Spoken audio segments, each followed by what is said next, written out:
George Washington wrote a circular letter in which he stated, "I now make it my earnest prayer that God would have you and the state over which you preside in his holy protection. That he would incline the hearts of the citizens to cultivate a spirit of subordination and obedience to government, to entertain a brotherly affection and love for one another for their fellow citizens of the United States at large. And finally, that he would most graciously be pleased to dispose us all, to do justice, to love, mercy, and to demean ourselves with that charity, humility, and pacific temper of mind which were the characteristics of the divine author of our blessed religion, and without an humble imitation of whose example in these things we can never hope to be a happy nation." In creating and shaping the United States of America, the framers held some core beliefs or principles dear. The principles that shaped the framers' fundamental beliefs about the role of government in a society vis-a-vis the citizenry had been propagated by various philosophers that went as far back as the Greek and Roman empires. Some of those philosophers are Aristotle, Cicero, John Locke, Montesquieu, and many others. Thomas Jefferson was asked on what was the philosophy underlying the Declaration of Independence. Jefferson replied, "All its authority rests on the harmonizing sentiments of the day, whether expressed in conversation, in letters, written essays, or in the elementary books of public writing as Aristotle, Cicero, Sidney, etc."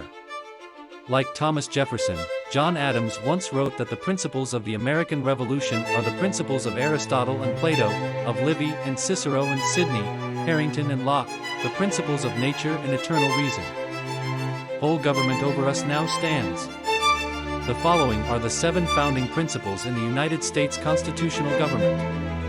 Popular sovereignty is a government based on the consent of the people. Under this principle, the people have the right to alter or abolish their government. The second principle is limited government, which is the idea that government entities cannot act arbitrarily when they make and enforce laws and enact other public decisions. In a limited government, the government only has the powers enumerated in the Constitution. Just as important, everyone from the commoners to the president must obey the law. The third principle the framers included in the Constitution is separation of powers, which is the division of government into different branches. In the Constitution, the government is divided into 3 branches. Congress or the legislative branch makes the laws. The executive branch, headed by the president, carries out the laws. The judicial branch, composed of the courts, explains and interprets the laws. Regarding separation of powers, Montesquieu once expressed, "When the legislative and executive powers are united in the same person, there can be no liberty." The fourth principle is federalism, which is a mode of political organization that unites separate states or other polities within an overarching political system in a way that allows each to maintain its own integrity. Among the powers the Constitution gives the federal government are the power to coin money, declare war, and regulate trade between the states. States regulate trade within their own borders, make rules for state elections, and establish schools. Power that is not enumerated to the federal government belong to the states or the people. The fifth principle that is found in the Constitution is checks and balances, which is a system whereby each branch of government possesses individual powers to check the other branches of government and prevent any one branch from becoming too powerful. Moreover, a system of checks and balances safeguards against abuse of power. Each branch of government has the power to check or limit the actions of the other branches. The sixth principle is republicanism, which is a philosophy of limited government in which the power is held by the people either directly or through elected representatives. Once in office, representatives vote according to their own judgment.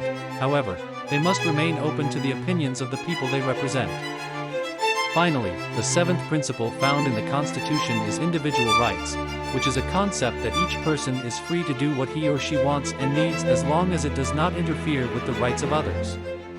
In essence, the Constitution protects individual rights, which are basic freedoms the government agrees to protect, like freedom of speech, freedom of religion, and many more.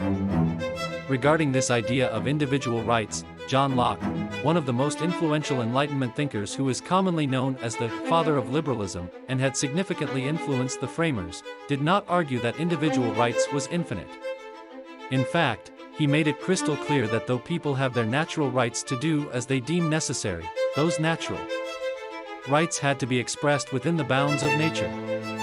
In the Second Treatises of Civil Government, 1689, Locke wrote, "To understand political power aright, we must consider what state all men are naturally in, and that is, a state of perfect freedom to order their actions and dispose of their possessions and persons, as they think fit, within the bounds of the law of nature."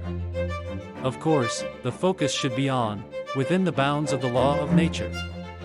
Let me know in the comments section what you believe John Locke meant by people having the perfect freedom to order their actions and dispose of their possessions and persons as they think fit, but they have to express that freedom that God gave to all human beings, within the bounds of the law of nature.